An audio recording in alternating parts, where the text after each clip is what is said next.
সমগ্র জগতের ভিতরে হুল্লুর চলতেছিল, হুল্লুর বোঝেন, ধুম চলতেছিল, ধুম। এক মোহনার মাছ আরেক মোহনার মাছকে যা সুসংবাদ দিতেছিল যে অস্তিত্ব হয়ে গেছে, দুজাহানের বাদশার অস্তিত্ব হয়ে গেছে। সুগ্রাণ ছড়াইতেছিল।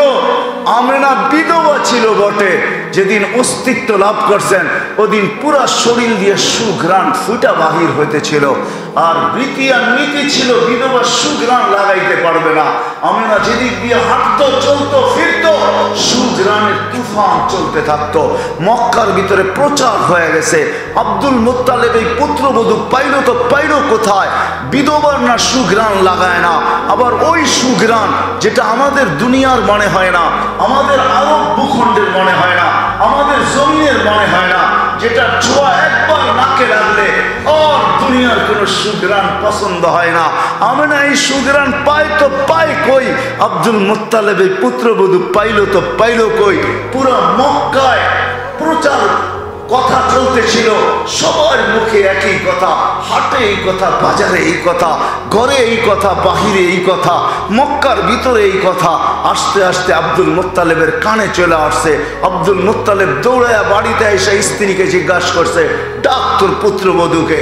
গেল আমার বাণিজ্য, এই সুঘ্রাণ পায় তো পায় কোত্থেকা, লাগায় তো লাগায় কিভাবে?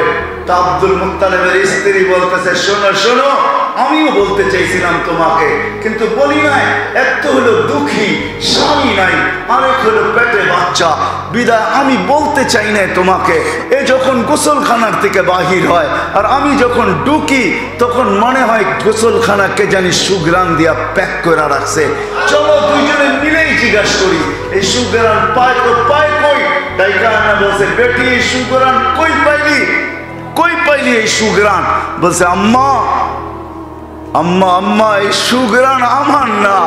বলছে, আম্মা প্রমাণ দিতেছি, থুতু সামনে রাখছেন, ফলাইছেন থুতু, সুঘ্রাণ তুফানের মতো উঠতে দেরি করে নাই। বলছে, আমার শরীরে সুঘ্রাণ না, থুতু তো সুঘ্রাণ, এটা আমার সুঘ্রাণ না, প্যাকেটটা সুঘ্রাণ, প্যাকেটটা।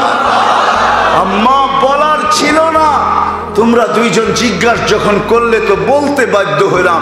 যেদিন পেটে আসছে ওই দিন আসতে দেরি, আমার ঘরের দেওয়ালগুলো আমাকে সালাম দিতে দেরি করে নাই, আমার নিচের মাটি আমাকে সালাম দিতে দেরি করে নাই, মা চার মহিলা জান্নাত থেকে মালা নিয়ে আসতে দেরি করে নাই।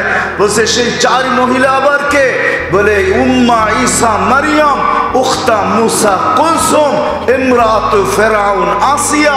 তিনজন মালা নিয়ে আমাকে মালা পরায়া দিয়া গেছে যে আমাদের বাদশা তোর কোলে চলে আসছে, কেননা তিনজন আল্লাহ রসুলের জান্নাতের স্ত্রী হবে। বলছে, আমাদের বাদশা তোর পেটে চলে আসছে, তোকে সালাম মালা পরায়া দিয়া গেলাম। মা 12 জন রসুল এসে আমাকে সালাম দিছে। মা বাহিরে বাহির হইতে দেরি, চাঁদ নিচে সালাম দিতে দেরি করে না। মা এখানেই শেষ না, পানির জন্য কুয়ার কাছে যাই। তো ওই দিন থেকে, যেই দিন পেটে আসছে ওই দিন থেকে আর কুয়ার পানি আমি কোনোদিন রশি দিয়া উঠাই নাই। কুয়ার পাড়ে যাইতে দেরি, পানিগুলা উছলায় উপরে আসতে দেরি করে না। প্রথমে সালাম দেয়, তারপরে বলে, আমেনা কেন আসলি? দুজাহানের বাদশাকে কষ্ট করে নিয়া তুই আমাদেরকে হুকুম দিতি, বাড়িতে ভরা দিয়ে আসতাম। মা যখন কুয়ার কাছে যাই, মক্কার মেয়েগুলা ছুটে আসে, হাত ধরে দাঁড়ায় থাকে, বইন পানি ভরে নিয়ে যাইস না, তুই চলে যাবি, পানি নিচে চলে যাবে, আমাদেরকে রশি দিয়ে তুলতে হবে। ও বইন তুই দাঁড়ায় থাক, আমরা আগে ভরা নেই, তোরটা ভরেও দিব, তোকে বাড়িতে পৌঁছেও দিব।